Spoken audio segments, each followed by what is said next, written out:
Assalamualaikum warahmatullahi wabarakatuh. Perkenalkan, nama saya Rifah Anjani. Saya dari kelas 10 BDP 2 nomor absen 15. Di sini saya akan menjelaskan tentang menulis proposal usaha yang baik dan benar. Bab 6, bagian B. Di dalam menulis proposal usaha yang baik dan benar, itu terdapat unsur-unsur dalam proposal usaha. Nah, di dalam unsur dalam proposal usaha itu yang pertama ada bab pendahuluan, profil badan usaha, struktur organisasi perusahaan, produk perusahaan, target pasar, promosi dan pemasaran, laporan keuangan, penutup, dan lampiran.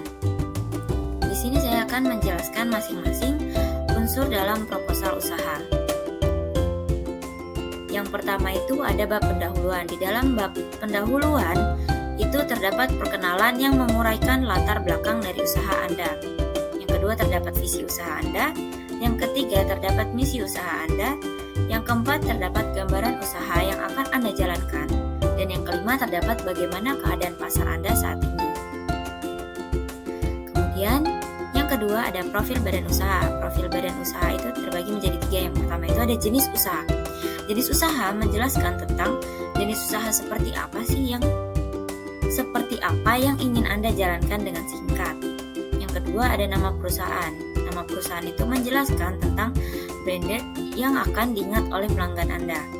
Yang ketiga itu ada lokasi, menjelaskan tentang pemilihan tempat.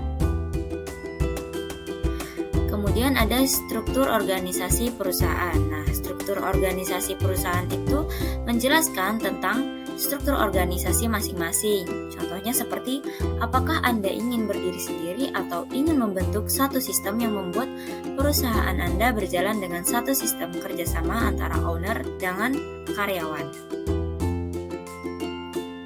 Kemudian ada produk perusahaan.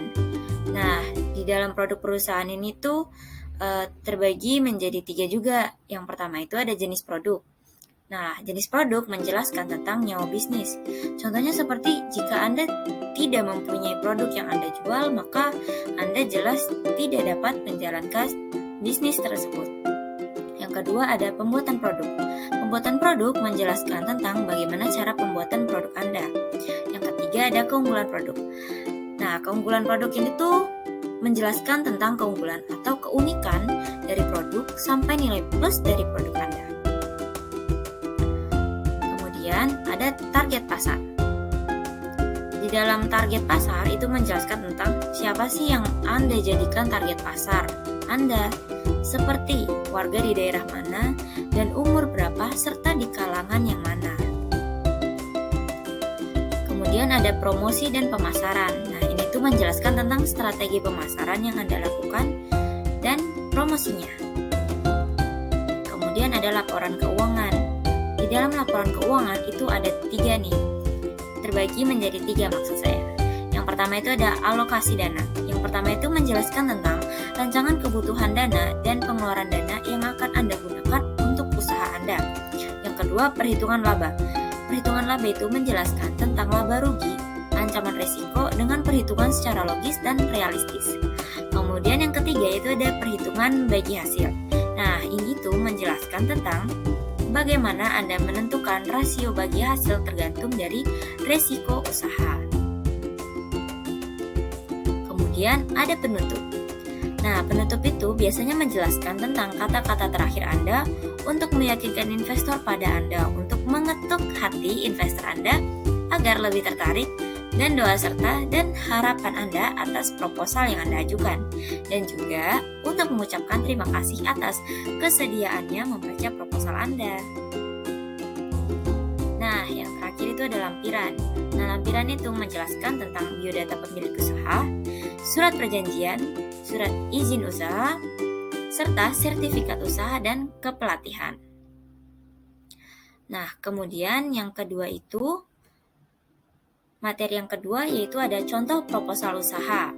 Di dalam contoh proposal usaha yaitu pada bab pertama yaitu pendahuluan. Di dalam pendahuluan itu ada latar belakang, visi, misi, kemudian tujuan kegiatan usaha, serta maksud kegiatan usaha. bab 2 yaitu pembahasan. Di dalam pembahasan itu ada profil tentunya. Yang kedua ada strategi pasar. Nah, strategi pasar itu terbagi menjadi 3. Yang pertama ada segmenting, yang kedua targeting, dan yang ketiga ada positioning.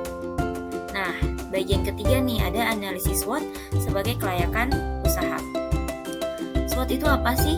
S yaitu strength atau kekuatan, W-nya itu weakness atau kelemahan, O-nya itu opportunity yaitu peluang, dan T-nya itu threat atau ancaman. Kemudian bab 3 yaitu tentang manajemen produksi. Di dalam manajemen produksi itu ada yang pertama proses produksi. Nah, proses produksinya itu ngapain sih kira-kira? Yang pertama itu mengembangkan ide pembuatan produk. Kemudian yang kedua menentukan bahan baku dan melakukan survei ke pasar. Dan yang ketiga proses produksi, yaitu guna terciptanya kepercayaan terhadap konsumen. Yang keempat menyusun laporan keuangan. Bagian 2 yaitu bahan baku. Bagian 3 peralatan dan perlengkapan. Isinya apa aja sih peralatan dan perlengkapan itu? Nah, isinya itu tentunya ada peralatan dan juga perlengkapan.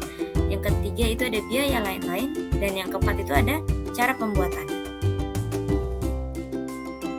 Kemudian di bab keempat itu ada rencana anggaran. Di dalam rencana anggaran itu ada yang pertama modal atau pemasukan, yang kedua penentuan harga jual, yang ketiga perhitungan laba atau rugi. Nah, di bab yang terakhir yaitu bab 5, penutup.